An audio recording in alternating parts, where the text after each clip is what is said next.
Hello अस्सलाम वालेकुम and welcome to ज़ेमिनेशन। मैं सैयद शमशाद हैदर काज़मी एडवोकेट एक और टॉपिक लेकर आया हूँ आपके लिए, आपकी आगाही के लिए।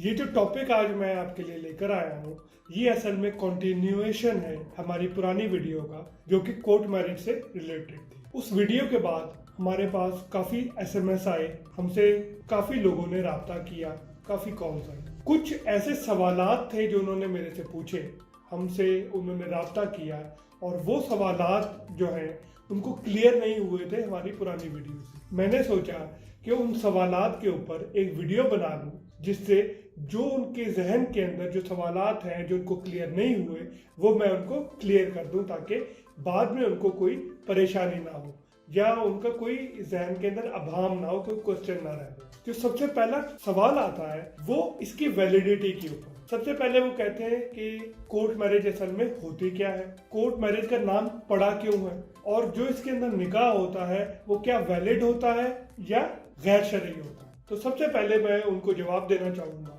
कि कोर्ट मैरिज असल में होती क्या है। जो कोर्ट मैरिज है उसका नाम इस वजह से पड़ा है कि सबसे पहले निकाह ख्वाह को हम अपने ऑफिस में, अपने चेंबर में बुलाते हैं। वो निकाह ख्वाह हमारा अपना होता है, यानी कि कोर्ट ऑर्डर्ड होता है, वो कोर्ट के साथ रजिस्टर्ड होता है और यूनियन काउंसिल के अंदर भी रजिस्टर्ड होता है। वो रजिस्टर्ड निकाह ख्वाह होता है। हम उसको, जब भी कोई कपल हमारे पास आता है शादी करने के लिए, तो सबसे पहले हम निकाह ख्वाह को बुलाते हैं अपने ऑफिस में। उस कपल का हम निकाह करवाते हैं जो कि शरई मोहम्मदी के तहत होता है। तमाम शराइत उसके अंदर वही होती हैं जो कि निकाह के अंदर होती है। ये निकाह सादा निकाह ही होता है, इसके अंदर हक महर भी रखा जाता है। और मैं आपको बताता चलूं, ये जो कोर्ट मैरिज का हक महर होता है ये कम से कम 50,000 होता है, 50,000 रुपए से कम नहीं होता। जो कि दूसरा निकाह है, जो कि आम निकाह होता है, जो कि आम सर्कमस्टांसेस के अंदर किया जाता है, उसके अंदर सिक्का राजुल वक्त है वो करीबन 5,000 रुपए है। 5,000 रुपए से कम आप हक महर नहीं रखवा सकते। लेकिन कोर्ट मैरिज के अंदर कम से कम हक महर 50,000 रुपए होता है। ज्यादा से ज्यादा आप जितना मर्जी लिखवा लें, लेकिन कम से कम 50,000 रुपए। तो इसके अंदर हक महर भी लिखा जाएगा, लड़की की जो भी शराइत होंगी वो भी उसके अंदर लिखी जाएंगी, और जो हक महर है उसके अंदर जो लड़का उस वक्त देना चाहे, जो मौजल और गैर मौजल की जो भी सूरतें हैं, जो लड़का उस टाइम देना चाहता है वो भी लिखा जाएगा, और जो लड़का बाद में देगा वो भी उसके अंदर लिखा जाएगा, जो गैर मौजल। तमाम शराइत पूरी की जाती है निकाह ख्वाह असल मौलवी होता है जो कि रजिस्टर्ड होता है, और उसको एक सर्टिफिकेट भी मिला होता है कोर्ट की तरफ से भी और उसके मदरसे की तरफ से भी और यूनियन काउंसिल की तरफ से भी कि वो निकाह पढ़ाए, उसको रजिस्टर्ड करवाए। तो उसके अंदर खतरे की कोई बात नहीं है, कोई डरने की जरूरत नहीं होती। ये हमारे पास सबसे ज्यादा सवाल पूछा जाता है हमारे से कि जी उसकी कोई लीगल वैल्यू क्या होती है, निकाह की कोई खराबी तो नहीं हो जाएगी। कोई खराबी नहीं होती है इसके अंदर। कोर्ट मैरिज का असल मकसद जो होता है वो निकाह के बाद लड़की का स्टेटमेंट होता है। कोर्ट मैरिज इसको इसलिए कहा जाता है कि लड़की का स्टेटमेंट हो और स्टेटमेंट रिकॉर्ड हो के उसको कोर्ट ऑर्डर मिले, ताकि उसको आगे लड़के को और लड़की को कोई परेशानी ना हो। दूसरा सवाल जो हमारे पास सबसे ज्यादा देखने में आता है वो कहते हैं जी कि स्टेटमेंट किस तरह होती है, स्टेटमेंट की लीगल वैल्यू क्या होती है और इसकी प्रोटेक्शन किस तरह कपल को मिलती है। सबसे पहले जब निकाह होता है तो निकाह ख्वाह निकाह की परत, जो कोई 2 परतें होती हैं, वो लड़की और लड़के दोनों को दे दी जाती है और उनकी कॉपी करवाकर हम एक इस्तगासा दायर करते हैं। इस्तगासा सेक्शन 200 CRPC के तहत दायर होता है मजिस्ट्रेट की कोर्ट के अंदर। उसके अंदर हम सेक्शन लगाते हैं 506 और 354 जो कि हरासमेंट की, मार धाड़ की दफात है, वो हम उसके अंदर लगाते हैं। हम उसके अंदर बताते हैं कि लड़का और लड़की ने अपनी आज़ाद मर्जी से शादी की है, लड़की को किसी ने अगवा नहीं किया, कोई जहरीली चीज़ या कोई बेहोशी वाली चीज़ नहीं खिलाई गई, उसके ऊपर कोई ज़बरदस्ती नहीं की गई, उसको जान का खतरा नहीं है, उसने अपनी आज़ाद मर्जी से लड़के के साथ शादी की है, इस जगह के ऊपर की है, वो वहाँ पर आई हुई है और उसके ऊपर किसी किस्म का कोई जिस्मानी या जहनी दबाव नहीं है। उसके अंदर हम ये बताते हैं। ये स्टेटमेंट इस वजह से होती है कि बाद में लड़की को उसके घर वाले कोई हरासा ना करें, पुलिस वाले हरासा ना करें, उनके पास एक लीगल ऑर्डर हो ताकि वो किसी भी अनप्रोफेशनल या के कोई भी गैर मुतवक्को सिचुएशन के अंदर लोगों को दिखा सके कि भाई ये हमारे पास कोर्ट ऑर्डर है और ये हमारा निकाहनामा है, हमने निकाह कर चुके हैं, हमें परेशान ना किया जाए। ये माशरा जिस तरह का है हम सबको पता है कि किसी को भी चैन से रहने नहीं देता, तो इसी वजह से हम उनकी सेफ्टी के लिए ये करवाते हैं। इस्तगासा दायर होता है सेक्शन 200 के तहत। मजिस्ट्रेट फिर लड़की से बयान लेता है, मजिस्ट्रेट के सामने लड़की बयान देती है कि वो आफला और बालिगा है, उसको किसी ने अगवा नहीं किया, उसने आज़ाद मर्जी से अपने शौहर के साथ शादी की है। वो फिर स्टेटमेंट रिकॉर्ड करवा के एक कोर्ट ऑर्डर दे देता है जिसपे जज के साइन होते हैं और कोर्ट की मोहर लगती है, और वो ऑर्डर निकलवा के हम फिर कपल को दे देते हैं ताकि किसी भी सिचुएशन के अंदर हम उसको यूज कर सके। वो हमारी एक शील्ड होती है। जो अगला इसी की कंटिन्यूएशन, इसी सवाल की जो कंटिन्यूएशन है एफआईआर के तहत, कि अगर एफआईआर हो जाए तो हम क्या करें। देखें जी, अगर एफआईआर हो जाती है तो जो हमने स्टेटमेंट करवाया होगा लड़की का वो काम आएगा। जो एफआईआर होती है वो ज्यादातर लड़की के घर वाले करवाते हैं अगवा की, कि लड़के के ऊपर अगवा की एफआईआर काट दी जाए। उसके तहत फिर ये होता है कि वो कपल हमारे पास आता है, हमारे से रब्ता करता है। उसमें ये होता है कि हम ये जो कोर्ट ऑर्डर है और जो उनका निकाहनामा है वो पेश कर देते हैं मजिस्ट्रेट के सामने और थाने के अंदर, तो वो क्वाशमेंट का सबब बनता है। एफआईआर क्वाश हो जाती है, एफआईआर खत्म हो जाती है। हम एक लड़की का बयान और करवाते हैं जो कि कोर्ट ऑर्डर्ड होता है। कोर्ट के सामने लड़की फिर पेश होती है, उसको फिर वही बयान देना पड़ता है कि अपनी आज़ाद मर्जी से शादी की है, अगवा नहीं किया गया। कोर्ट फिर वो एफआईआर खत्म कर देती है और उनको एक ऑर्डर दे देती है कि अब इनको मजीद तंग ना किया जाए। इनका पुराना स्टेटमेंट भी है और ये भी है। इसके ऊपर यही है कि लड़की जो है उसका स्टेटमेंट बहुत मानी रखता है। तो जो कपल शादी करना चाहता है, कोर्ट मैरिज करना चाहता है, उसके अंदर एक अंडरस्टैंडिंग होनी चाहिए कि लड़की बाद में अपने वालिदैन के साथ मिलकर या किसी और दबाव के तहत अपना स्टेटमेंट चेंज ना कर दे, क्योंकि जब स्टेटमेंट चेंज हो जाती है तो फिर ज़्यादा मसले हो जाते हैं। फिर वो लड़की के ऊपर एफआईआर हो जाती है, उसको गिरफ्तार कर दिया जाता है, फिर उसकी हम बेल करवाते हैं, फिर वो ट्रायल चलता है।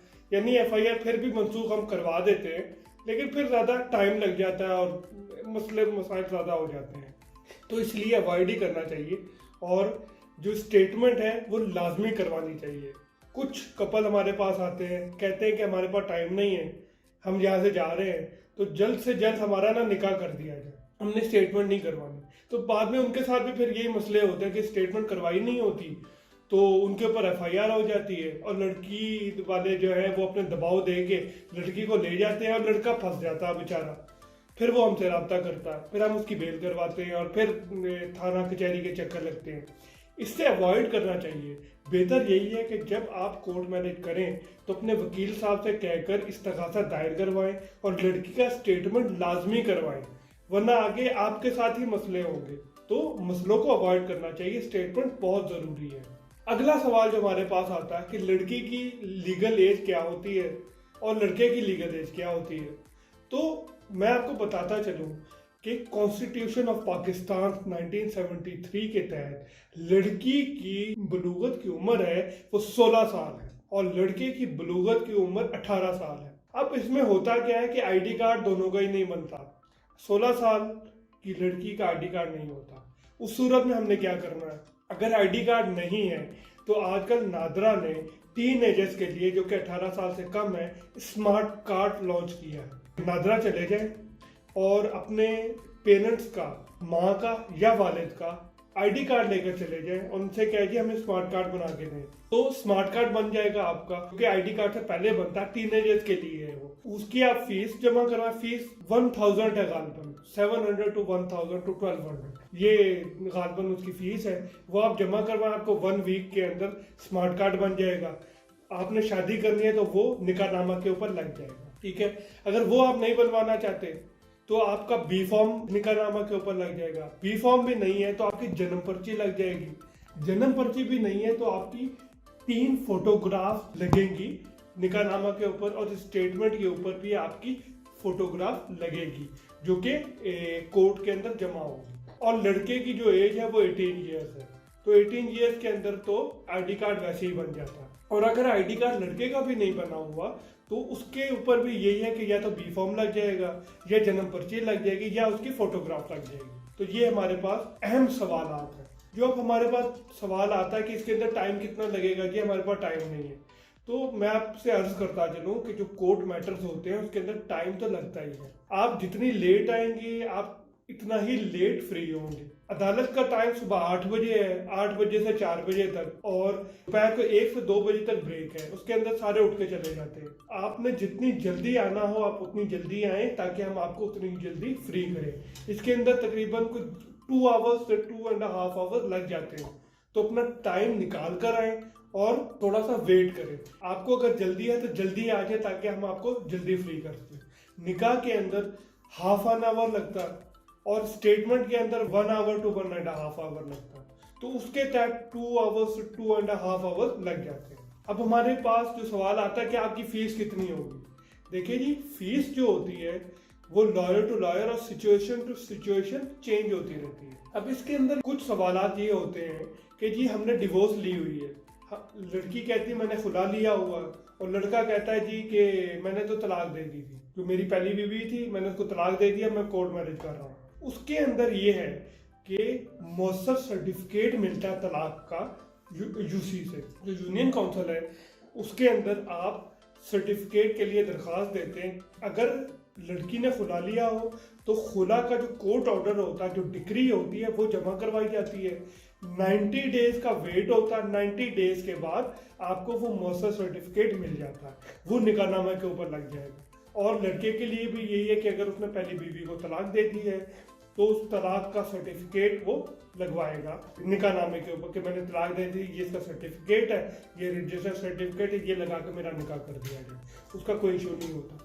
और अगर उनके पास नहीं हो या यूसी नहीं बना के दे रही हो तो हम उसकी भी फीस लेकर वो यूसी से वो बना देते हैं। फीस जो है ये डिपेंड करती है।